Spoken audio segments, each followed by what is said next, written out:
Previously, our heroes decided they wanted it all: the cannibals, the yaks, and the alpacas.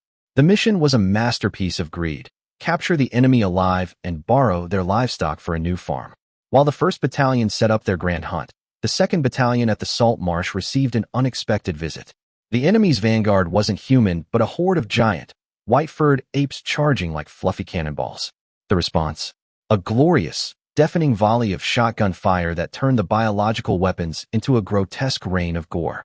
In a stroke of theatrical genius, our soldiers then pretended to wrestle with the mangled corpses, luring the main cannibal force into a perfectly laid trap. While his generals were expertly running a massive riot control operation, our chief, Luo Chong, grappled with the fate of his northern territories. His solution, naturally, was inspired by the test run of his new, brutally beautiful, steampunk tractor. After all, what are the complexities of statecraft compared to the raw joy of off-roading in a steel behemoth with no steering wheel? But before they made their move, they would try to squeeze out as many benefits as they could. Of course, the Han tribesmen were no fools. They had long since seen the ill intent in the other's eyes. And so, with both sides harboring ulterior motives, a frank contest of acting skills and mutual probing began under the guise of a breakfast meeting. Brother Yuquan, the chief of the Yuqing clan, asked, seemingly casually, while gnawing on a roasted taro, "Is your tribe far from here?" Yuquan sneered inwardly. "Here it comes." He put down his taro and, gesturing, replied, "Not close, but not too far either. On foot, it would take dozens of days and nights. On horseback, we can get there in just a few." The chief's hearts skipped a beat. They smiled on the outside but cursed on the inside. The disparity in strength was just too great. "Then, did you come all this way to hunt?" The Yuqing chief continued to probe, unwilling to give up. Yuquan knew it was time to make a show of strength. He said, with an air of mystery, "We didn't come to hunt. We are under the chief's orders to find a type of stone that can be used to forge tools." "A stone for forging tools?" The chiefs were even more confused. "Your tools are clearly not made of stone." Yuquan nodded, pulled out a piece of shiny black coal from his tunic, then drew the steel knife from his waist and stuck it in the ground. "To make metal tools like this, you need this black stone." Voiceover. What appeared to be a harmonious breakfast meeting was actually a psychological battle with undercurrents of tension. The White House tribe was thinking about how to get rich quietly, while Yuquan was thinking about how to subdue the enemy without a fight. In the end, a small piece of coal became the last straw that broke the camel's back. This story tells us that sometimes a show of strength is more effective than reasoning. The chief's eyes, gleaming with a feral green light, nearly bulged from their sockets, like those of starving wolves that had just spotted fresh meat. A clue. This was a God-sent clue. The miraculous weapons of the Han tribe, the ones that could slice through iron as if it were mud, were somehow related to these pitch-black lumps of rock. Didn't that mean that if they could find this kind of rock, with a bit of hammering and forging, they too could create their own divine weapons? It was as if Yuquan could read their minds, seeing right through the little schemes brewing in the old chief's heads. But he wasn't worried in the slightest. In fact, he almost felt like laughing. If the art of iron smelting could be learned just by hearing it described once, then pigs might truly fly. Forget hearing it. Even if he taught them by hand, it would be up to the heavens whether their simple minds could ever grasp it. Yuquan pinched the pigeon egg-sized piece of coal and, like a master magician, sauntered over to the outer wall of a house. He pointed at a red totem painted on the wall with mineral pigments and chuckled. "Chiefs, this crimson symbol on the wall, you painted it with powdered stone, did you not?" The chiefs looked at one another, then nodded in unison, like a group of schoolchildren in a lecture. "That's it." Yuquan slapped his thigh. "It's this red stone, this treasure you use like lipstick for your walls.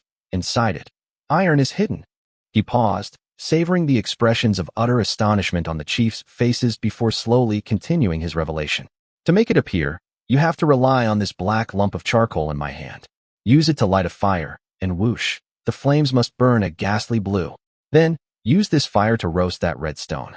Roast it until it's glowing red all over and screaming for mercy, and the divine material for making tools, iron, will obediently flow right out."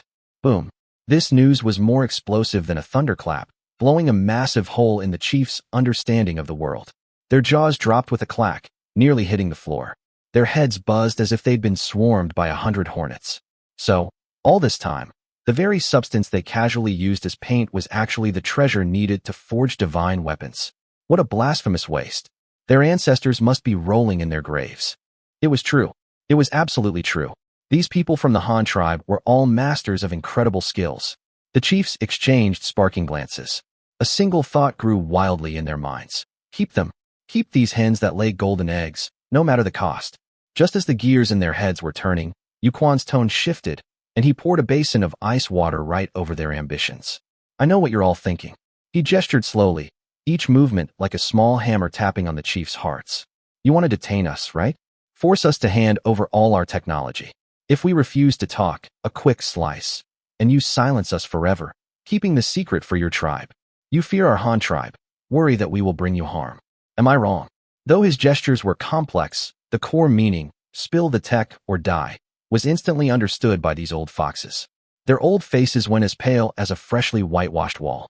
They fidgeted awkwardly, looking exactly like a pack of weasels caught red-handed in a henhouse. To have their thoughts exposed so brazenly, the embarrassment was palpable. No one dared to speak. Yuquan didn't give them a chance, extending an olive branch on his own terms. First, our Han tribe means you no harm.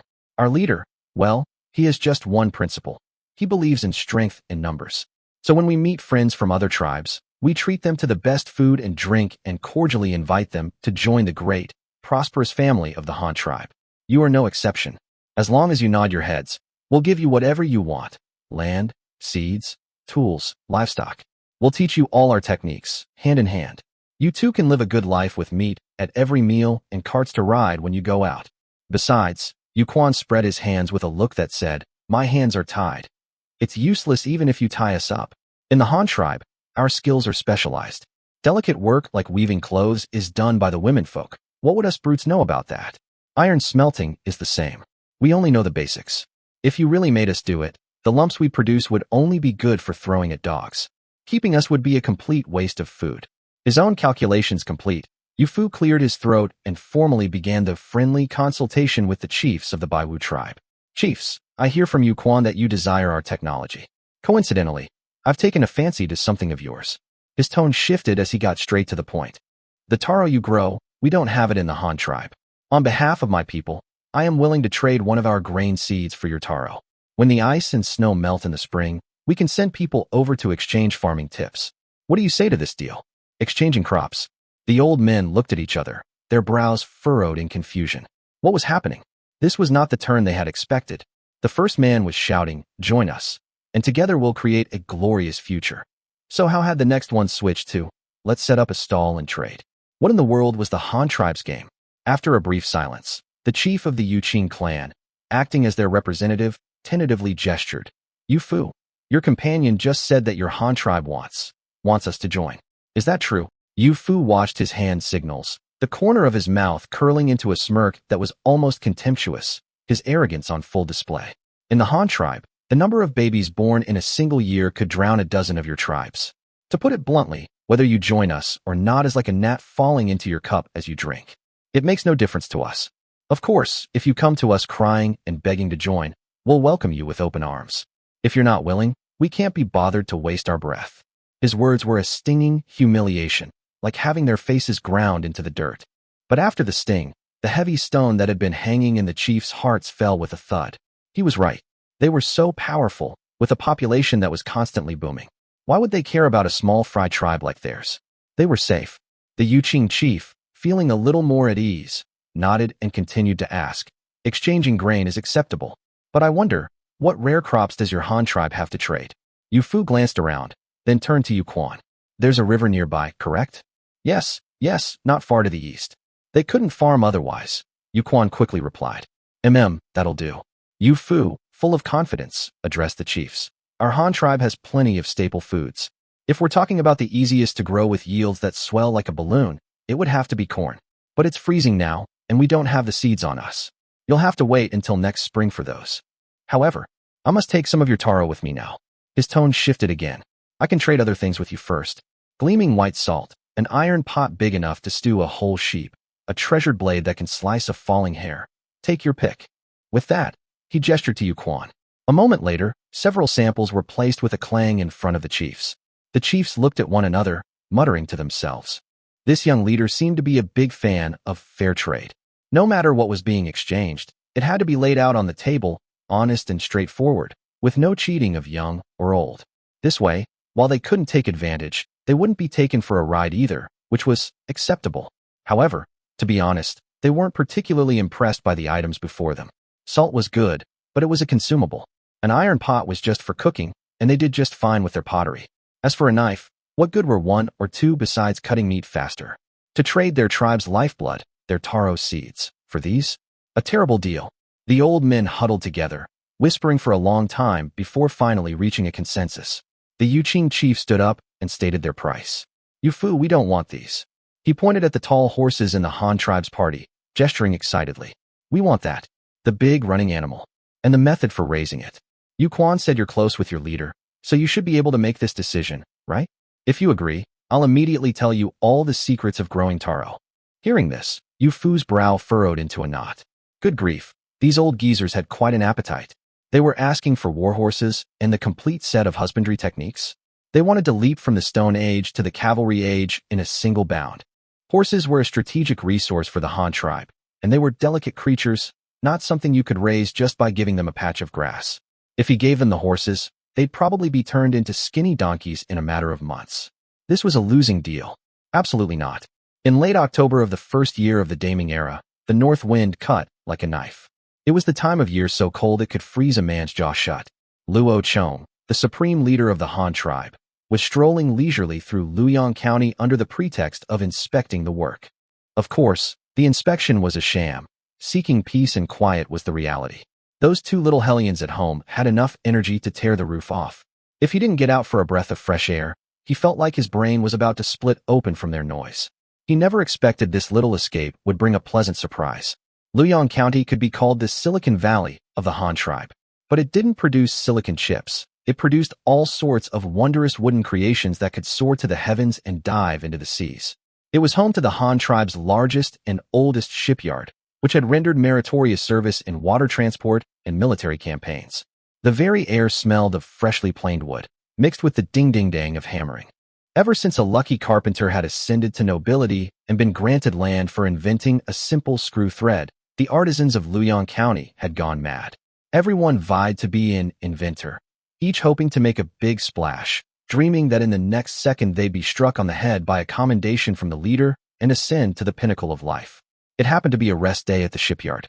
Luo Chong had changed into simple linen clothes and was strolling down the street with his hands clasped behind his back, looking like a common old man out for a walk. Not too far behind him followed two similarly dressed guards, their eyes as sharp as a hawk's, vigilantly scanning the surroundings. Voiceover. Knowledge is power, but an information gap is the ultimate trump card.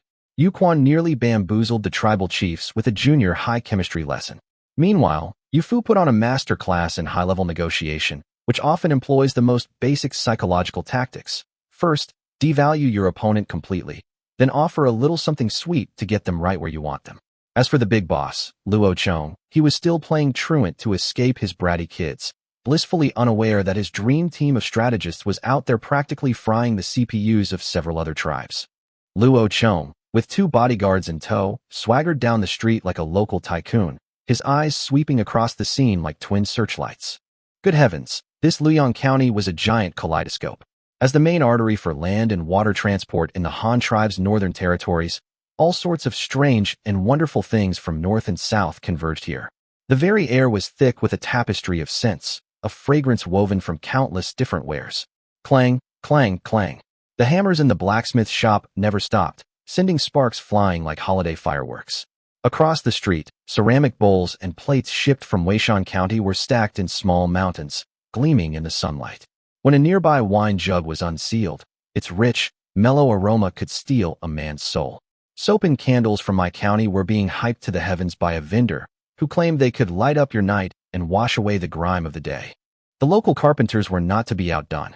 Their stalls, filled with tables, chairs, benches, and even replicas of flower stands made from blueprints leaked from the leader's own home, lined the streets. The bamboo steamers and rattan baskets were exquisitely crafted. Fabric for sale? The finest cotton and linen from Hanyang County.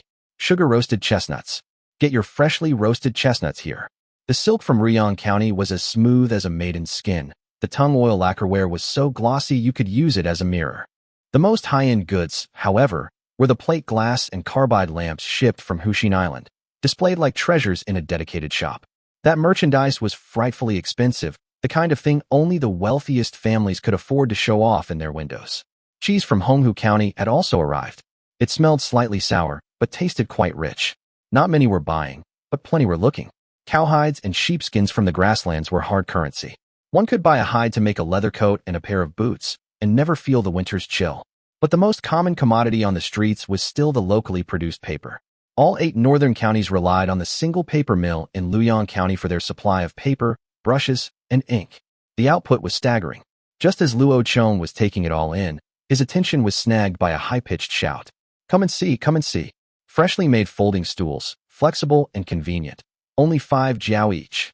A boy no older than 7 or 8 stood before a woodworking stall with all the airs of a seasoned merchant, shouting his pitch while demonstrating the clever little contraption in his hands. Luo Chong listened, nodding, his mind as clear as a mirror. The kid was right. Rice and wheat were the ironclad staples of the Han tribe. Corn was fine as a snack, but it didn't keep well and couldn't serve as a primary food source. As for peanuts and soybeans, their main purpose was oil extraction. Rice had a high yield, but the planting process, which relied on old farmers bending over and painstakingly pushing seedlings into the mud one by one, was heartbreakingly inefficient. If someone could truly invent an automatic rice transplanter, it would be a monumental achievement, a service to the present, and a blessing for all future generations. Awarding them a marquette would not be excessive. The Power Research Institute in Xin'an County was tinkering with all sorts of agricultural machinery every day. They were in desperate need of a wild, quick-witted genius just like this one. What's your name? Luo Chong asked. Me? Yang Dashan. The boy's eyes widened, his whole body tensing like a cat whose tail had just been stepped on. He stared warily at Luo Chong and the 2 burly men with their bulging waistlines standing behind him. Why are you asking? I'm telling you, you promised to keep it a secret. If you dare go and snitch, you'll what? Luo Chong was amused by his nervous act and gave him a disdainful look. What's all the fuss? Just a few questions. Can you read? How many characters do you know? A few, not many. Yang Dashan's bravado instantly deflated. I've never had proper schooling. I learned arithmetic from an old master at the shipyard. Say, who are you people anyway? You're carrying blades. Are you from the government? Luo Chong gave a profound nod. You could say that. He paused, then dropped a bombshell. Ever heard of the Power Research Institute in Xin'an County? My heavens, who hasn't heard of it? At the mention of this place, Yang Dashan's eyes lit up, his face filled with an adoration akin to that of a starstruck fan meeting their idol. The steam engine. They made it. The steam-powered circular saw at our shipyard, with one whoosh, is way faster than a windmill saw. And the steam hammer, bang, bang, bang, driving in nails, it's incredible. And the train. I saw it once, that iron beast. The ground shook when it ran. I heard this year they've come up with a water pump, so farmers won't have to worry about the heavens not being on their side anymore. He chattered on, then his tone shifted as he smacked his lips in envy. That place, everyone who gets in is a genius. Ordinary people can't even dream of it. Why, are you from there? Yeah, you could say that. Luo Chong still didn't give a straight answer, continuing to whet his appetite. So, do you know what new gadget the Institute has cooked up this year? That? How would I know? They're probably building an even more amazing train, Yang Dashan said, shaking his head. Wanna go? Luo Chong revealed his true intention, his eyes fixed on the boy. Yang Dashan's eyes widened like saucers, his face flushed with excitement. He stammered, Me? Go. But I only know a handful of characters. I heard that to get in there, you have to be the top student in your school. Why would they want me? The Institute is working on agricultural machinery right now. Just a few days ago, their steam tractor was already rumbling through the fields. A few dozen oxen are no match for one of them. Luo Chong began to paint his grand picture, his voice full of temptation. Next, they're going to build seeders and harvesters. When that time comes, farmers will no longer have to toil with their faces to the dirt. You'll just sit inside an iron contraption, enjoying a nice breeze, humming a little tune, and the machine behind you will do all the work. One man doing the work of 1,000. Tell me, isn't that amazing? What? Yang Dashan's jaw nearly hit the floor. He was so shocked he became incoherent. Is that for real? They even have an iron beast for plowing. After a moment of excitement, he deflated like a popped balloon and sighed to himself. But I don't understand steam engines. I'd be useless if I went. Who said you needed to understand that? Luo Chong said, exasperated. Ever heard of teamwork? When building a ship, does one person lay the keel and plank the hull? When you get there, You'll focus on your rice transplanter.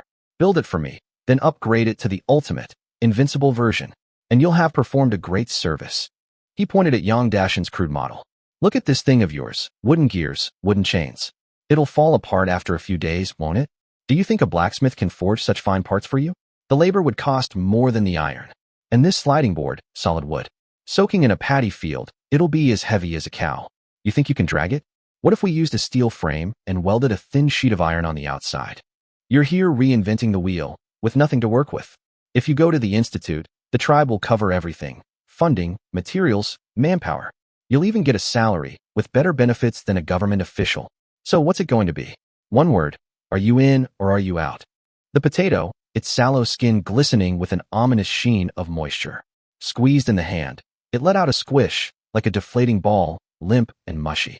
Translated, it meant, this potato was cold to the core, having completely bid farewell to its grand ambition of sprouting and growing, and had become a dreamless glob of starch. Voiceover, the true strength of an empire is hidden in the steamy, bustling life of its markets. And the mark of a top-tier boss is the ability to spot a tech genius in the wild at any time and spirit them away with the art of a grand promise. As for that potato, it proved with its life that physics does not believe in miracles. It was a crushing blow. He couldn't breathe. Luo Chong clutched the limp pile of potato mush, feeling his own heart turn to pulp right along with it. This was a potato, a miraculous crop capable of feeding hundreds of millions, and it had frozen through? What was the difference between this and having a mountain of gold, sent by the swiftest courier, fall into the vast ocean midway? What a blasphemous waste. Is this the only one?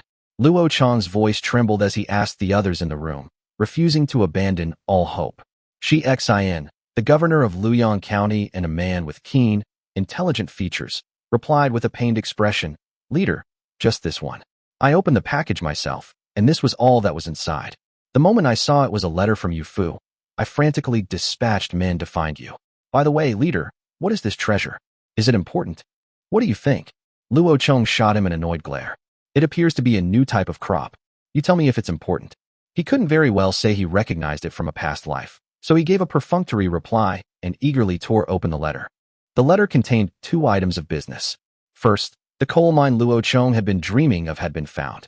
Yu Fu briefly described the serendipitous discovery of the mine and thoughtfully included a hand-drawn map, clearly marking the relative positions of the mine, the Tang tribe, and Taiging County. It was a godsend, providing crucial intelligence for Luo Chong's upcoming grand construction plans.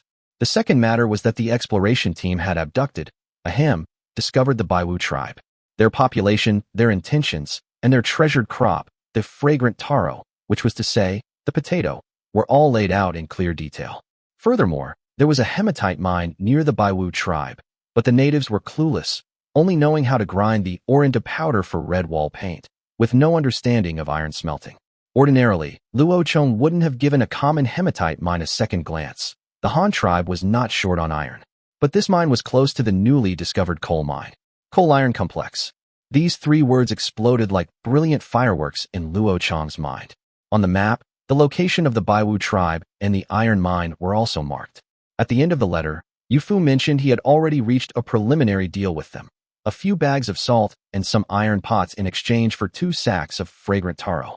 He had also arranged to trade precious sheep for their cultivation techniques the following spring. Upon seeing the words 2 sacks, the weight on Luo Chong's heart was instantly lifted. Thank the heavens. It wasn't just a single, lonely specimen. Even though one had been ruined by the frost, there were still over 200 pounds left. As long as he had the seeds, he could grow a potato empire in no time. Good as a vegetable or a staple, it could be steamed, boiled, roasted, or fried. Luo Chong's mouth began to water. Putting the potato matter aside, Luo Chong focused his gaze back on the crude map, his finger rubbing the location of the coal mine. The industrial heart of the South depended on this. "Someone, bring me a ruler," Luo Chong commanded without looking up. A clerk quickly brought a drafting ruler. Luo Chong measured and drew on the map, his brow furrowing deeper and deeper. The straight-line distance was nearly 300 kilometers, which didn't seem far. But 2 great mountains and a major river lay between them, like natural barriers. Taking a detour would stretch the journey to nearly 500 kilometers. The transportation cost would be astronomical. Build a railway? In this wilderness without even a decent path, the engineering corps would have a hard time just getting in. Plan A. Haul the manganese iron ore from Taigang County all the way to the coal mine and build the factory on site. Plan B. The reverse, hauling the coal all the way to Taigang County. Plan C. A compromise, find a suitable location between the two, build a new industrial city, and transport raw materials from both sides to the middle. In his heart, Luo Chong leaned toward the third option. It would be best to build along the major artery of the Luong River. That way, once the manganese steel was smelted, it could be loaded onto ships and, with a blast from the horn, sail downstream to wherever it was needed. How convenient. As the saying goes, to build your wealth, build a road. With a river, you lighten the load. Leader, what's troubling you? Shi Xian, seeing Luo Chong sighing over the map, couldn't help but lean in and ask. Here, see for yourself. Luo Chong handed him the letter. We've found the coal mine, but the location is too remote. I'm trying to figure out where to put the steel mill. Shi Xian took the letter, his eyes growing wider as he read, clicking his tongue in amazement. A coal mine, an iron mine, a new tribe with nearly 2,000 people, plus a brand new crop. This Yufu was practically the Han tribe's treasure finder. Aside from the rice and peanuts the leader had brought himself, 9 times out of 10, all the other strange and exotic crops had been dug up from some forgotten corner by him. Such merit, such luck, it was enough to make one green with envy. After swallowing his sour grapes, Shi Xian offered some practical comfort. Leader, there's no use worrying over this simple map. Didn't Yufu say he would lead a team to scout the route? It won't be too late to make a decision after the detailed intelligence comes back. Luo Chong raised an eyebrow. That was true, but he was just so impatient. He wished he could grow wings and fly over to survey the land himself.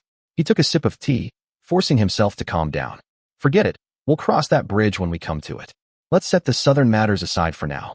There is another matter that must be handled next spring, and it will require a great deal of effort from you here in Luong County. Oh, what is it? Shi Xian was taken aback by the sudden change of topic. Bring me the map of the 8 northern counties.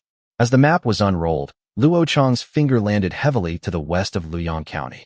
For the war in the north, although we only sent 2,000 men, almost all the local young and able-bodied men have gone to the battlefield. Because of this, next year's spring planting will certainly be delayed. The war cannot stop. We must crush the enemy in one fell swoop. This means that next year, the grain production in the north will be drastically reduced, or may even fail completely. The existing population of 30,000 there, plus the soldiers and the growing number of prisoners, means we need to prepare at least a year's worth of rations for 50,000 people, and a massive fleet of transport ships. Voiceover. A qualified strategist must not only command the world from a map, but also fret over potatoes on the front line. Luo Chong's troubles are good problems to have. On one hand, the engine of the Industrial Revolution, on the other, the bedrock of food security. Both are dear to his heart. Meanwhile, Shi Xian's envy and jealousy perfectly illustrate the saying, his book of merits is my lemon tree. The gauntlet had been thrown. Luo Chong's sharp gaze locked onto Shi Xian, a silent, unyielding challenge that said, the stage is yours.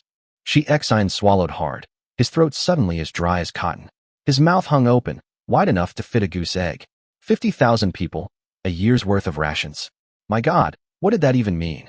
To gather such an astronomical figure, they would have to turn the entire Han tribe upside down, and even then, only major grain-producing counties like Weishan and Luong could possibly scrape it together.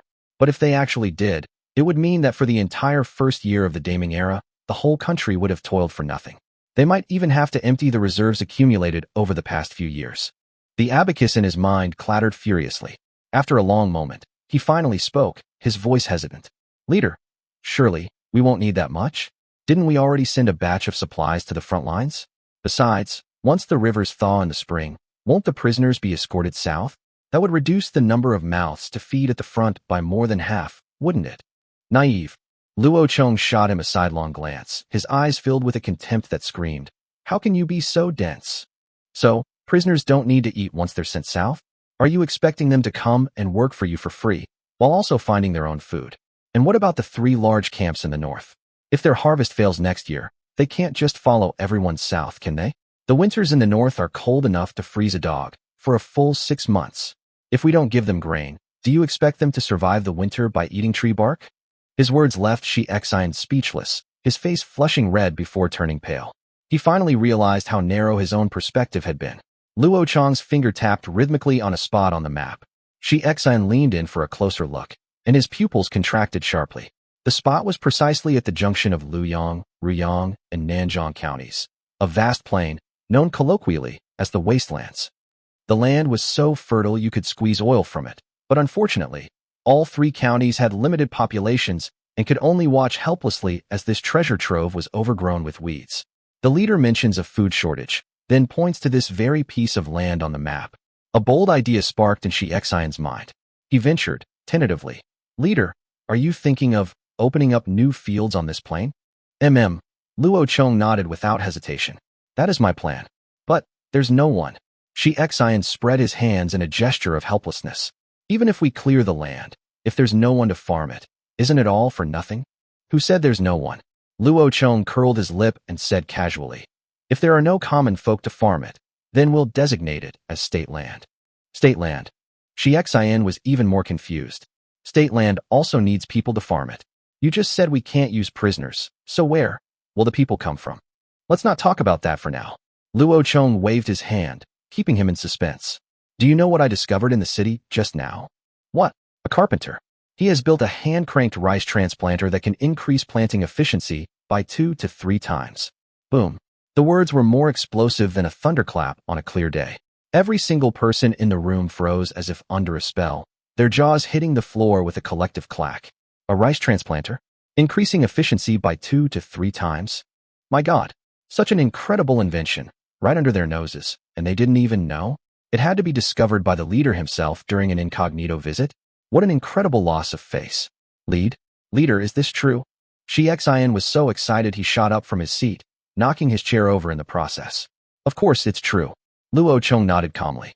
I was having tea at his house when you sent for me. Then, where's the man? The machine? Can it be mass-produced? Shi Xian was practically bouncing with anxiety. Luo Chong chuckled. That fellow is a crafty one. He built it 2 months ago and kept it hidden, hoping to trade it for a title of nobility next spring. But, as fate would have it, he ran into me. He paused, then continued. The device is still quite crude and not yet suitable for mass production. But I've already arranged for him to go to the Power Research Institute in Xingang County next month to oversee agricultural machinery research and development. I've given him a strict deadline. He must produce an improved version before spring.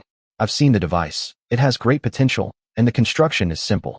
Every household should be able to afford one. Seeing the fervent expressions on everyone's faces, Luo Chong added a word of warning. I am personally overseeing this matter. None of you are to meddle in it. If you delay the progress of R&D, you'd better watch your necks. Yes. Shi Xian nodded repeatedly, his face red with excitement. Leader, can it really be mass-produced? Luo Chong glanced at him. When it comes to machinery, do you still not trust my judgment? Shi Xian's expression immediately shifted to one of fawning admiration. I'm just so excited. If efficiency increases 2 to 3 times, then we can farm so much more land. Oh, tell me, how would you go about farming it? Luo Chong asked with great interest. We'll reclaim the wasteland as state land. Shi Xian blurted out. As for the manpower, we can hire the common folk. With the rice transplanter, once they're done with their own fields, they'll have plenty of time to help the government farm. Not a bad idea, Luo Chong nodded. We will establish state farms, but I don't plan on planting rice. We'll plant wheat and corn instead. Why is that? Shi Xian was confused again. With such good land, isn't it better to plant our staple grain? Because there's no one, Luo Chong retorted matter-of-factly. Shi Xian was completely baffled. If there was no one, then what was the difference between rice and corn? Neither could be planted. Before he could argue, Luo Chong dropped his next bombshell. The Power Research Institute has made another breakthrough. A 4-wheeled vehicle called a tractor. It burns coal, can pull carts, and can also plow the land. It has a new attachment on the back called a rotary tiller, which can turn over a 6-meter-wide strip of land at once. One vehicle can do the work of 1,000 farmers. 1 mu of our land is 600 square meters. You do the math. This iron beast drives forward 100 meters, and 1 mu of land is plowed. It takes less than a minute. What kind of speed is that? Hiss. The room was filled with the sound of sharp intakes of breath. The 2 personal guards standing at the door were stunned. This was even more incredible than the rice transplanter. A machine that could plow the land? What did they need oxen for anymore? Leader, that tractor, can it be made widely available? Shi Xian's voice was trembling, but Luo Chong shook his head. Too expensive. Unless you want every household to own a train, Then you can give it a try. A dead silence fell over the room. Good heavens, the same price as a train? Then what was the point? Just as the atmosphere turned frigid, Luo Chong spoke again, slowly. However, this machine isn't entirely useless. The common folk can't afford it, but the government can. Just like the draft oxen we have now, we can manage them centrally and distribute them as needed. Voiceover. From a hand-cranked rice transplanter to a steam-powered tractor, Luo Chong used two inventions to give the officials of Luong County a vivid public lesson in what is called a dimensional reduction strike. When the technological gap is large enough, you don't even need to explain the principles.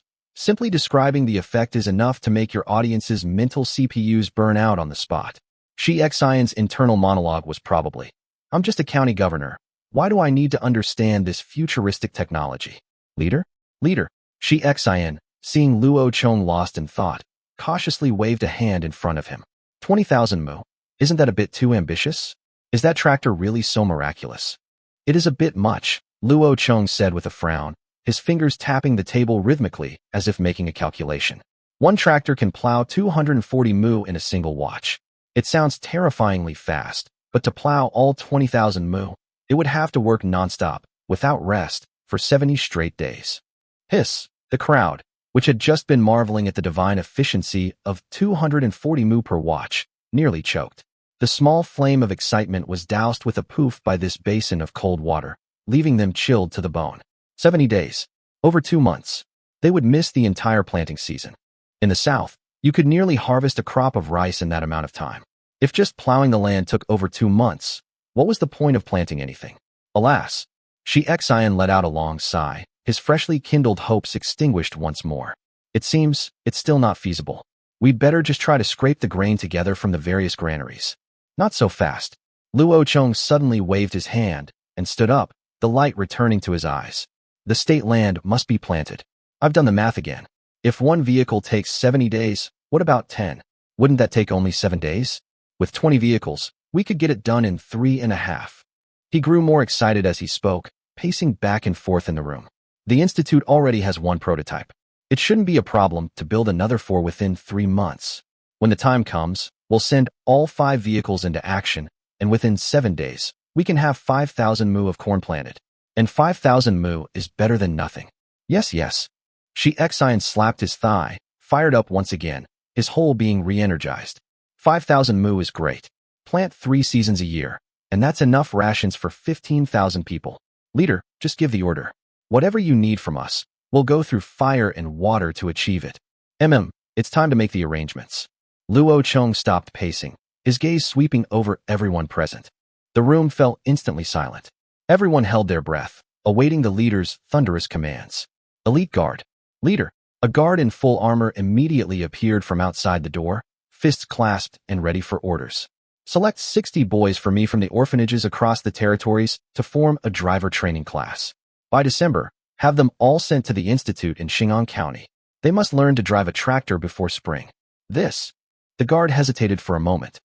Leader, there may not be that many of the right age. What's the oldest? Reporting to the leader, the oldest is 15 and will be of age next spring.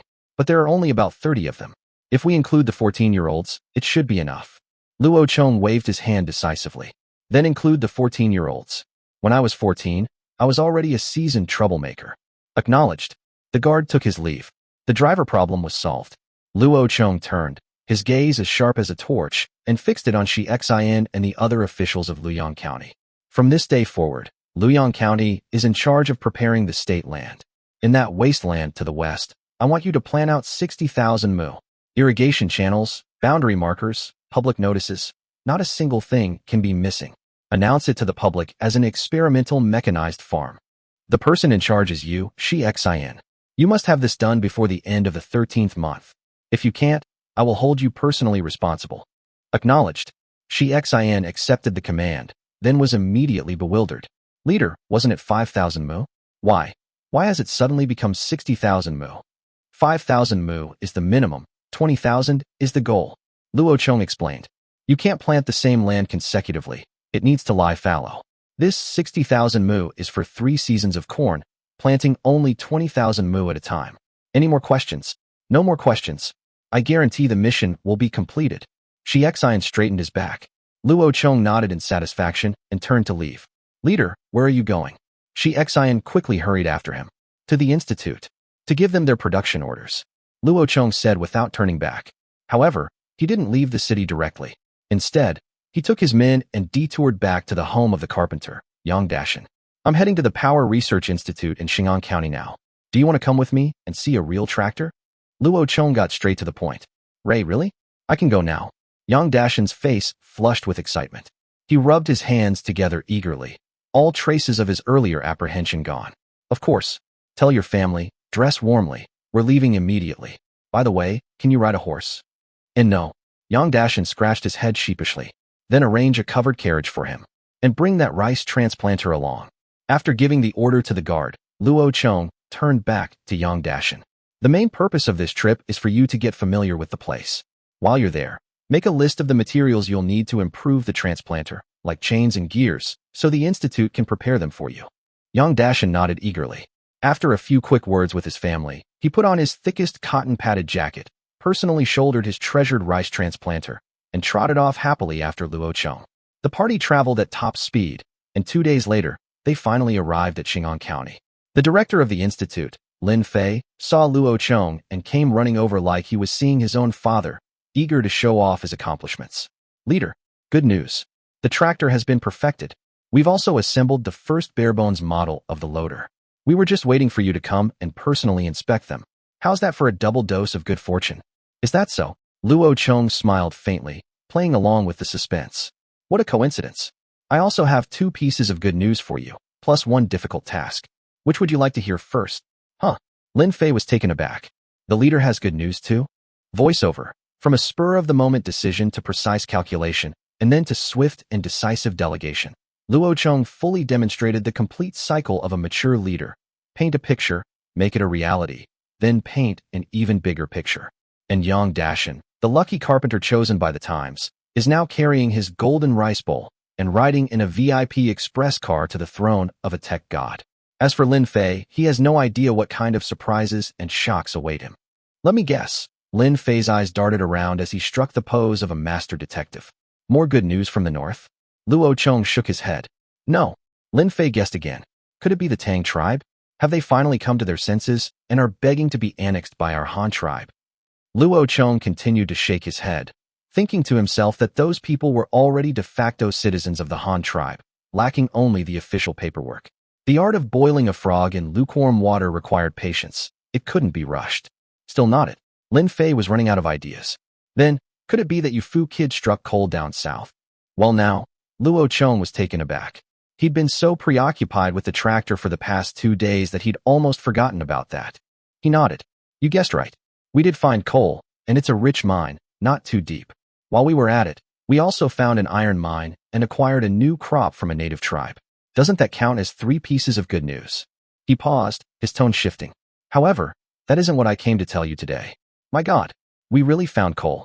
Lin Fei was ecstatic at first, but then his face fell, his expression turning as sour as if he'd bitten into a lemon. Then, doesn't that mean our Xin'an County is in for another major bloodletting? They'll need to build a steel mill in the south, so they'll definitely be transferring people from my department, right? And if they're building a railway, my production quota for trains will have to be doubled, won't it? Lost in this train of thought, he completely forgot what Luo Chong was about to say next. Relax. Luo Chong clapped him on the shoulder, offering a word of reassurance. Even if they do build it, that will be at least 2 years from now. For these next 2 years, I want you to focus on training as many talented people as you can. You can have your pick of the graduates from the schools. All right, let's put that aside. I came here this time for 2 reasons. 1, to bring you a talented individual, and 2, to give you a new assignment. At the mention of a talented individual, the storm clouds on Lin Fei's face instantly cleared as if by magic. Talent? Excellent. I was just worrying about being short-staffed. For you to personally bring someone, leader, they must be absolutely top-notch. Quick, tell me, who is this great sage? This is him, Luo Chong said, pulling the slightly uneasy Yang Dashan out from behind him. Yang Dashan, a carpenter from the shipyard in Luong County. He tinkered around on his own and came up with a hand-cranked rice transplanter. I figured the agricultural machinery team was in need of just this kind of unorthodox genius, so I brought him to you. What do you think? Am I not good to you? A rice transplanter? Lin Fei's eyes lit up as if 200-watt light bulbs had bin switched on inside his head.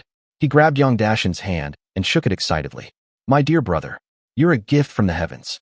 The boys in the agricultural machinery team were just complaining to me the other day, saying that for plowing and sowing, they at least had old models to reference. But this whole business of planting rice was making them lose their hair. With your invention, our problem is solved. This is Lin Fei, the director of the Power Research Institute, and your future boss, Luo Chong said, patting Yang Dashan on the shoulder by way of introduction. It's an honor to meet you, Director Lin, Yang Dashan quickly said, cupping his hands in a respectful bow. Oh, don't be so formal. A great talent like you. I'm not worthy of such ceremony. Lin Fei was grinning from ear to ear. Who wouldn't be happy to receive such a treasure for free? After the two exchanged a few pleasantries, Lin Fei turned back to Luo Chong. Leader, you mentioned a difficult assignment?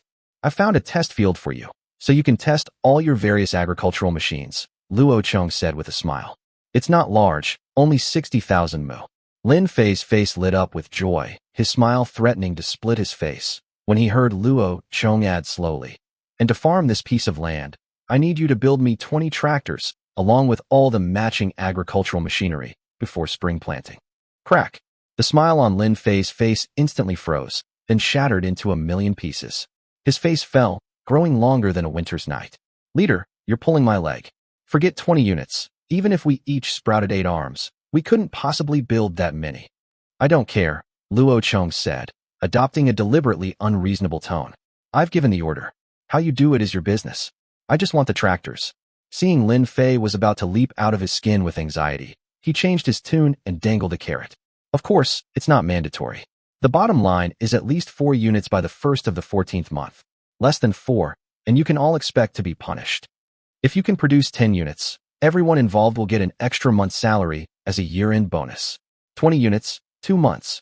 Those who perform well will be given priority for leadership positions when the new factory in the south opens in 2 years. The bottom line, the reward, and a bright future. With this 1-2-3 punch, Lin Fei was no longer anxious. Instead, he was filled with fighting spirit. He quickly did the math in his head and said, Leader, with your word, the brothers will definitely give it their all. But 20 units is truly impossible. Still, if everyone works hard, a dozen or so might be achievable. However, we need to finalize the tractor's design as soon as possible. Otherwise, we can't start mass production. I know. That's what I came here to do today, Luo Chong said crisply. Let's go. Time for a test drive. You got it.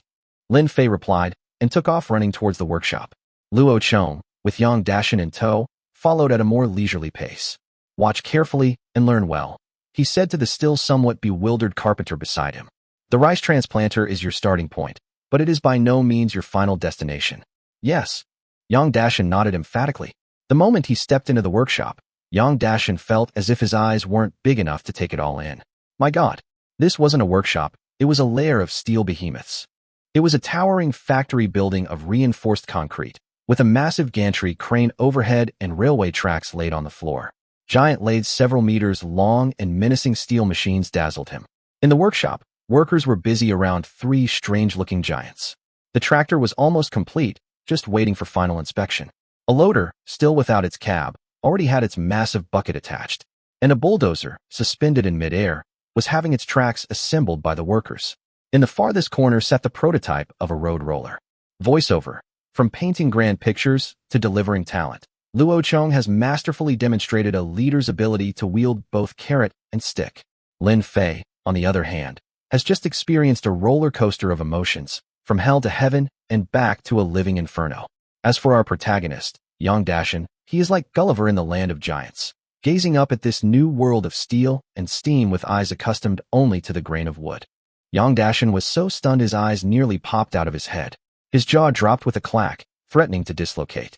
He felt like a country bumpkin, fresh from a remote mountain hollow, who had just stepped into a divine palace.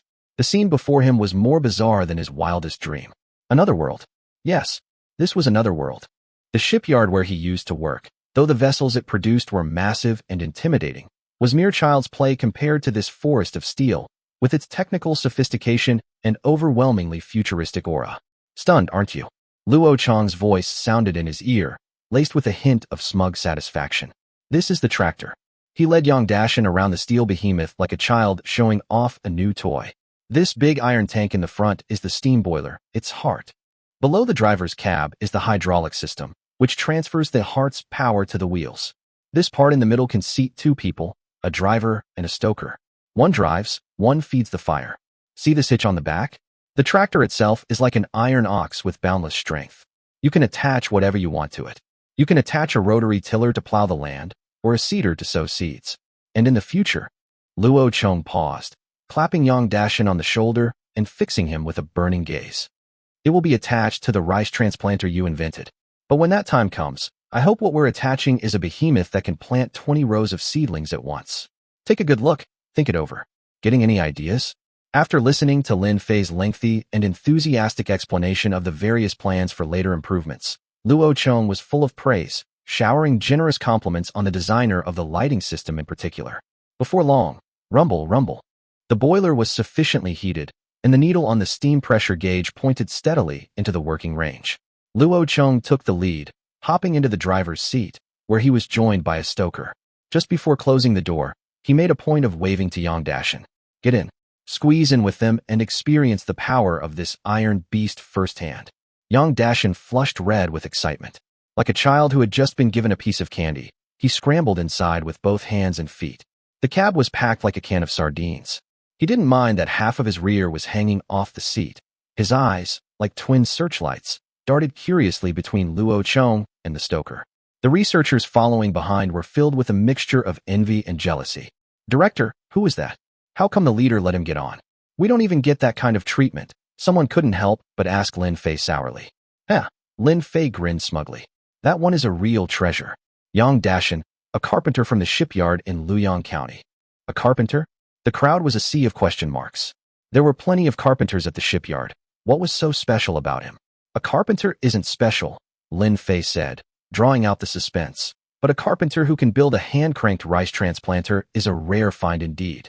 His device can plant 2 seedlings at once, making it 2 to 3 times more efficient than manual labor. Now you tell me, is that a rare find or what? My God, for real? The crowd erupted in an instant. Of course it's real. The leader brought him here himself. Lin Fei cleared his throat and explained Yang Dashin's situation in more detail. From now on, he's one of us in the agricultural machinery team, specifically in charge of developing a large-scale rice transplanter. We're all colleagues now, so be sure to help him out. That's fantastic. We'll definitely take care of him. Where's his transplanter? I'd love to see it. The researcher's enthusiasm was instantly ignited. Right. Lin Fei, seeing the time was ripe, clapped his hands to get everyone's attention. Speaking of land, the leader has allocated 60,000 mu for us as a test field. And to farm this land, he has given us an assignment. He deliberately paused. Produce 20 tractors before spring. The moment he finished speaking, a wave of groans swept through the crowd. I know what you're going to say. Lin Fei didn't wait for them to complain, immediately laying out Luo Chong's carrot and stick policy. The leader said this isn't a mandatory assignment. The bottom line is 4 units. If we can build 10, everyone gets an extra month's salary as a year-end bonus. 20 units, 2 months. Those who perform well will get priority for promotion. Director, even with a reward, this is unrealistic. Someone couldn't help but complain. I know. Lin Fei's face instantly turned serious. Transforming into a political commissar, he began his ideological sermon. When there are difficulties, we must overcome them. The tribe doesn't pour money into this institute for us to sit around and complain.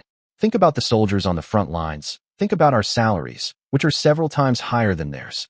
We are the elite of the tribe. We are here to solve problems. His words sent a wave of shame through the crowd, and heads were lowered. Seeing that they were sufficiently motivated, Lin Fei dropped another bombshell. The leader also said that another new coal mine has been discovered in the south. Add that to the iron mine from the Tang tribe, and what do you think that means? He scanned the crowd, then enunciated each word. It means that in the coming years, we will only be more short-staffed, and our assignments will only get heavier. Voiceover. From a humble carpenter to sitting in the cockpit of future technology, Yang Dashin's life took a complete 180-degree turn the moment he met Luo Chong. As for the tech geeks at the Power Research Institute, they are about to face a spring of glorious, soul-crushing overtime. After all, when faced with the 2 giant carrots of year-end bonuses and priority for promotion, any difficulty is just a little challenge. At that, Lin Fei suddenly let out a chuckle that was equal parts self-mockery and cunning. Do you really think the leader will be satisfied with just 20 tractors? How naive. He pointed to the steel behemoths still in their infancy in the workshop. See those? Loaders, excavators, road rollers. You think we're building that lot just for show? Just wait until they're finalized. The leader will be asking for dozens at a time. Whether it's for mining, road construction, or waterworks, which one of those isn't a mechanical titan? When we have the capacity to produce them, do you think the leader will hold back? So we have to be proactive. His words were met with solemn nods of agreement. Considering the coal and iron mines in the south and the massive infrastructure projects on the horizon, a single, clear conclusion surfaced in everyone's mind: a labor shortage. In the coming years, a lack of manpower would be the one constant reality at the Power Research Institute. Because no matter how many people you had, no matter how great your production capacity was, the leader could always find more work for you to do. Lin Fei cleared his throat and proposed his solution. Therefore, I plan to implement a multi-position system. Director, what's a multi-position system? Someone asked, confused. Simply put, we'll assign 2 or 3 people to a single position. Not on shifts, but working together. You can think of it as the master-apprentice model on steroids. The goals are twofold. First, to increase our manpower to expand production capacity. And second, to train talented individuals like our lives depend on it. This is to prepare for the day when the Institute fissions into several branches. Of course, Lin Fei's tone shifted as he looked in Luo Chong's direction with a sigh. This will require the leader's full support. A clever housewife can't cook without rice. If he doesn't give us enough people, it's all just empty talk. He concluded, all right, don't worry about this for now. The immediate priority is to get these tractors sorted out to the leader's satisfaction. I'll talk to him about expanding our staff. Once I have his approval, I'll call a meeting to draw up a detailed production plan. After finalizing the designs for the tractor and the loader, Luo Chong didn't rush to leave. Instead, he gave this band of tech geeks a brand new research and development assignment: a harvester. The logic was simple. If you used machines to plant, you had to use machines to harvest. Otherwise, what was the point of working so hard to cultivate a vast area only to have it all rot in the fields because you couldn't bring in the harvest in time? Right then and there, Luo Chong proposed 2 development paths for a harvester. The first was a combined harvester for grain, specifically designed for crops like rice and wheat, which had ears at the top and husked grains. Although he had forgotten the specific mechanical structure, he remembered the working principle perfectly. Step 1. Reaping. A cutter bar with blades at the front of the machine, with a large reel above it. The reel would press the heads of grain down, and the blades below would slice through the stalks at the base. Step 2. Threshing. The cut stalks would be drawn into the machine and aggressively tumbled through a series of 3 rollers, knocking the grains loose. The stalks and chaff would then be blown away by a powerful fan. Step 3. Finishing.